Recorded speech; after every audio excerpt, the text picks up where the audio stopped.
जय गुरुदेव, जय महाकाली। आप सभी साधकों का जय महाकाली साबर मंत्र विज्ञान के आपके अपने इस चैनल पर स्वागत है।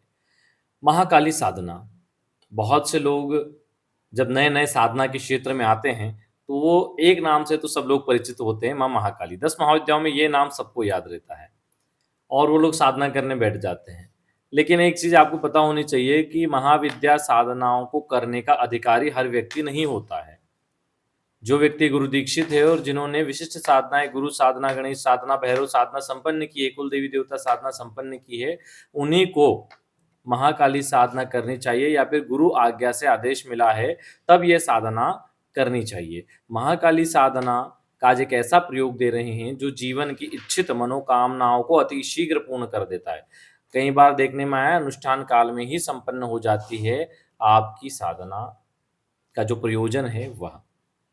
जब आपका साधना पूर्ण नहीं होती तब तक आपका प्रयोजन सिद्ध हो जाता है, ये इसका प्रभाव है। लेकिन हम जिस साधना को करने के अधिकारी हैं, हमें वही साधना करनी चाहिए। साधना का क्षेत्र, उसके मंत्र, उसके नियम अच्छे तरीके से ज्ञात होना चाहिए और जो हमारे अधिकार क्षेत्र में है, उसी साधना को करें। आज महाकाली साधना का एक बहुत प्रभावशाली विधान दे रहे हैं। सद्गुरुदेव की कृपा से ये विधान जीवन को बदलने वाला, महत्वपूर्ण रूप से आपके कार्यों को सिद्ध करने वाला है।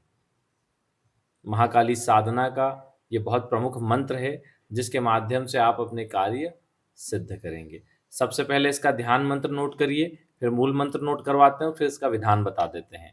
इसका ध्यान मंत्र नोट करिए।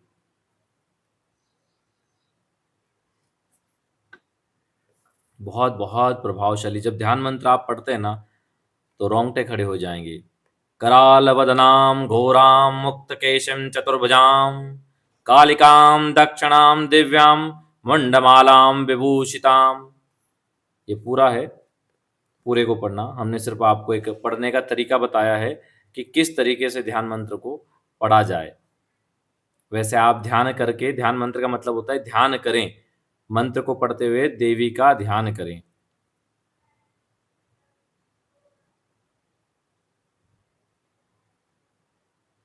तो ध्यान मंत्र, अब इसका मूल मंत्र भी नोट कर लीजिए, फिर इसका विधान बताएंगे।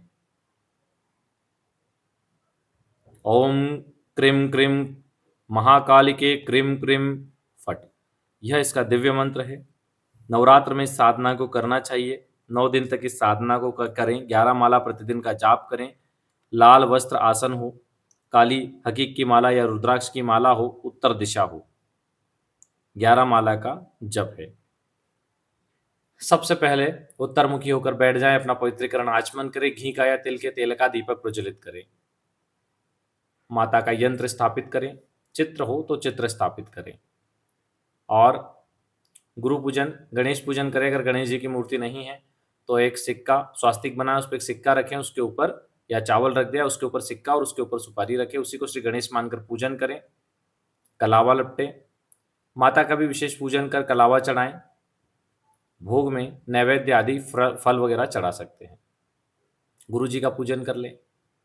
दीपक जो आपने प्रज्वलित किया उसका भी पूजन करें और हाथ में जल लेके संकल्प लें, अपना नाम, अपनी गोत्र बोले, मास, तिथि, वार, संवत्सर उच्चारण करें और कहें अपनी जो भी इच्छा हो, मनोकामना हो, कि भगवती इस मनोकामना पूर्ति निमित्त आपके दिव्य साधना करने जा रहे हैं, दिव्य प्रयोग करने जा रहे हैं, आशीर्वाद दें। बोल के जल छोड़ दें और 1 माला गणेश मंत्र, 4 माला गुरु मंत्र और फिर 11 माला भगवती के इस मंत्र का जप करें।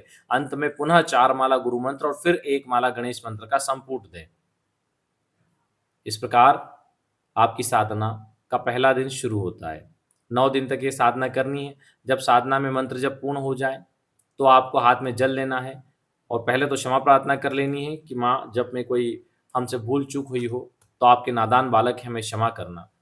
और इस मंत्र जप स्तुति और हमारी साधना को स्वीकार करना। हाथ में जल लें और कहें कि हे भगवती महाकाली, जो हमने आपका जप किया है आपको अर्पण करते हैं। बोल के जल सामने छोड़ दे। इसी प्रकार गुरु जी की जो मंत्र जप किए गुरु जी को अर्पण करें, गणेश जी का मंत्र जप गणेश जी को अर्पण कर दे। करने के बाद में महाकाली स्तोत्र का पाठ करें। यहाँ पर हमने महाकाली स्तोत्र नहीं दिया है, आपको महाकाली स्तोत्र गूगल वगैरह पर मिल जाएगा या उसकी पुस्तक भी मिलती है। कोई भी साधना करने से पहले कवच का पाठ करना चाहिए। तो जब आप देवी का पूजन कर लें और ध्यान करें तो ध्यान करने के बाद में आप महाकाली कवच का पाठ करें या फिर दुर्गा सप्तशती में दिए गए दैवी कवच का पाठ करें। उसको करने के बाद गणेश मंत्र, गुरु मंत्र, महाकाली मंत्र करें और अंत में स्तोत्र का पाठ करें। इस प्रकार पुनः स्तोत्र पाठ के बाद क्षमा प्रार्थना करें और थोड़ा सा जल अपने आसन के नीचे छोड़े, अपनी अनामिका और मध्यमा उंगली से उसको टच करें, दोनों आंखों को लगाए और 4 बार मस्तक को लगाएं और बोले शक्राय वोषट। इस प्रकार आपकी साधना पूर्ण होती है। प्रतिदिन 9 दिन तक आपको करना है। 9वें दिन या फिर 10वें दिन आप कन्या भोजन करवा दें। जैसे रात्रि में आप 9 बजे से साधना कर रहे हैं तो आपकी 8 दिन की साधना तो हो जाएगी, 9वें दिन की साधना बाकी रहेगी। तो आप 9वें दिन दिन में ही कन्या भोजन करवा दें, 1, 3, 5, 7, 11 अपनी सामर्थ्य के अनुसार। उसके बाद रात्रि में आपका वो 9वां दिन मंत्र जप करके पूर्ण कर दें। इस प्रकार साधना तो पूर्ण होगी, साधना पूर्ण होते-होते जो भी इच्छित मनोकामना हो पूर्ण हो जाएगी। मकान नहीं हो रहा है, मकान के लिए चाहिए, गाड़ी खरीदना है, संतान प्राप्ति के लिए करना है, पारिवारिक क्लेश खत्म करने के लिए करना है, जमीन का विवाद दूर करने के लिए करना है, शत्रु बाधा दूर करने के लिए करना है, भूमि भवन वाहन की प्राप्ति के लिए करना है, नौकरी प्राप्ति के लिए करना है, या माता की परम कृपा की प्राप्ति से जीवन में संपूर्ण समृद्धि की प्राप्ति हो और अभिष्ट लक्ष्य की प्राप्ति हो, ऐसा संकल्प लेके करना है। तो आप जैसा भी संकल्प लेके करना चाहें कर सकते हैं। साधना अनुष्ठान काल में ही भगवती संकल्प को पूर्ण कर देती है। किसी कारणवश अगर अनुष्ठान काल में ना भी हो तो अति शीघ्र आपकी मनोकामना, जिस इच्छित मनोकामना से आपने साधना की, वो पूर्ण होता है। भगवती ही प्रकृति का स्वरूप है और प्रकृति की सेवा मनुष्य का प्रथम कर्तव्य होना चाहिए और प्रकृति की सेवा करने के लिए हमें स्वच्छता को अपनाना चाहिए। कम से कम प्लास्टिक का उपयोग करें या ना करें तो बहुत अच्छा है, प्लास्टिक का उपयोग ही बंद कर दें।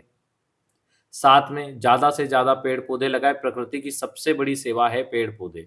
जितने आप पौधे लगाएँगे, 5 पौधे प्रतिवर्ष लगाएँ, 5 वर्ष में 25 पौधे हो जाएँगे। उन 25 पौधों को आप पेड़ बनाने का प्रयास करें, उनको बड़े करने का, उनकी सेवा करके उनको बड़ा कर दें। आपके जीवन का प्रकृति के निमित्त बहुत बड़ा लक्ष्य और कर्तव्य पूर्ण होगा। अवश्य इसको करें, अपने-अपने कर्तव्य की पूर्ति करें। चलिए आज के लिए इतना ही।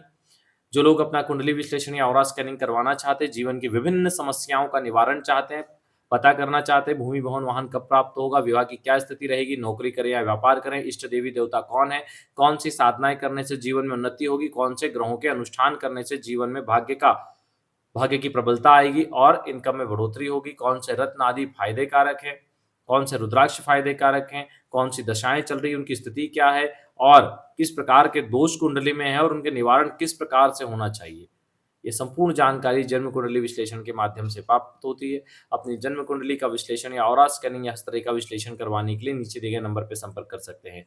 जय गुरुदेव, जय महाकाली।